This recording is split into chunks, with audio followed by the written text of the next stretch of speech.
ચલો ભાઈ બાળકો, આપણે એસિડ બેઝ અને ક્ષારવાળા પ્રકરણમાં હળદર પત્ર બનાવવાની પ્રવૃત્તિ સમજીએ. શું બનાવવાનું છે આપણો? હળદર પત્ર. તો હળદર પત્ર બનાવવા માટે શું જોવે તમારે? A4 સાઈઝ નો કાગળ જોવે. પેલા ગમે તે કોઈ કોરો કોઈ કાગળ લેવાનો, પછી એમાં એક ચમચી જેવી હળદર, આ તો વધારે છે, એક ચમચી જેવી હળદર હોય તો પણ ચાલે. બરાબર? એ હળદરમાં થોડું એક માઇનોર પાણી નાખવાનું. બરાબર? આ પાણી છે. બરાબર? થોડું એકનું પાણી એમાં નાખવું છે. ધ્યાન રાખજો. વધારે પડતું પાતળું ના રહે, ધ્યાન રાખજો. માપનું જ નાખવાનું. બરાબર? પછી આ રૂ વડે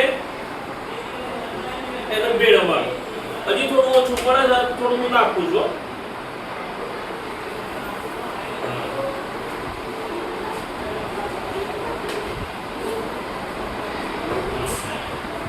જો આ રીતે તમારા ઘરે પણ તમે બનાવી શકો છો હળદર પત્ર. આ રૂ લેવાનું, એને આ રીતે હળદર નાખી અને એની લુગદી બનાવવાની. શું કહેવાય? લુગદી. શું કહેવાય એને? લુગદી. એને રૂ વડે બરોબર ભેગી કરવાની. માપનું પાણી નાખવાનું. વધારે પાણી નાખશો તો વધારે પાણી થઈ જશે. એકદમ માપનું પાણી નાખવાનું. દેખાય છે દરેકને? જો આ કમ્પ્લીટ લુગદી બની ગઈ છે. હવે શું કરવાના લુગદીને? આ તમારું જે પત્ર છે, આવા ધ્યાન રાખજો. એને તમારા કોઈ પણ જગ્યાએ સીધું રાખવાનું અને એના લુગદી આમ ફેરવવાની. થોડું નીચે પણ ચિંતા કરવાની. પ્રિયંકા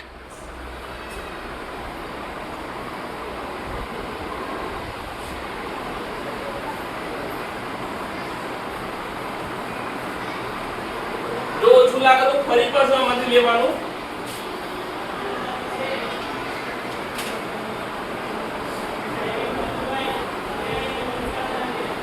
જો ફરી હું આટલો કરું, પછી પેલું દેખો.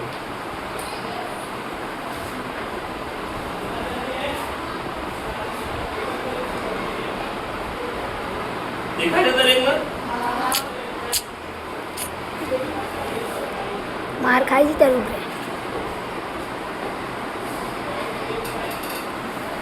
હવે આ જે છે એને તમારા તડકામાં 15 થી 20 મિનિટ જેવું સુકાવા માટે મૂકી દેવાનું. તો આ હળદર પત્ર તમારું બની તૈયાર છે. જો આપણે બીજું પણ બનાવીએ, આ એક થયું એ જ રીતે બીજા કાગળનું પણ કરીએ.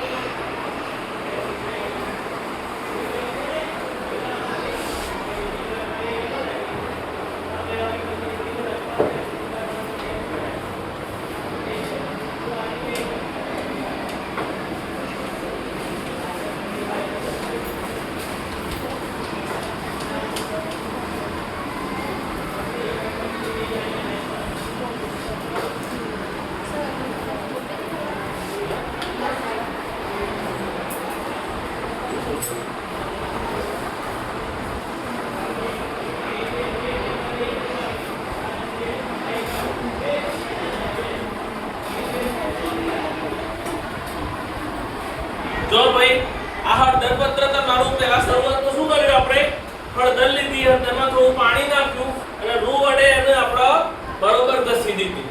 બરાબર? એ જ રીતે બીજી બાજુ પણ ઘસી દેવાનું તમારે.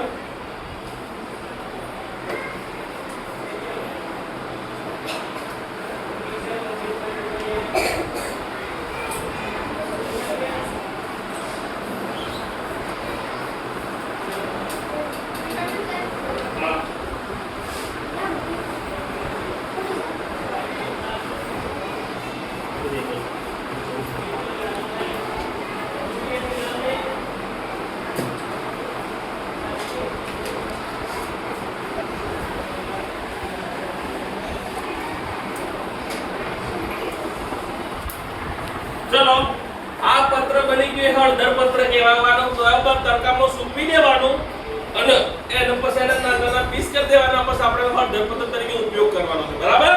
ચલો સ્ટોપ.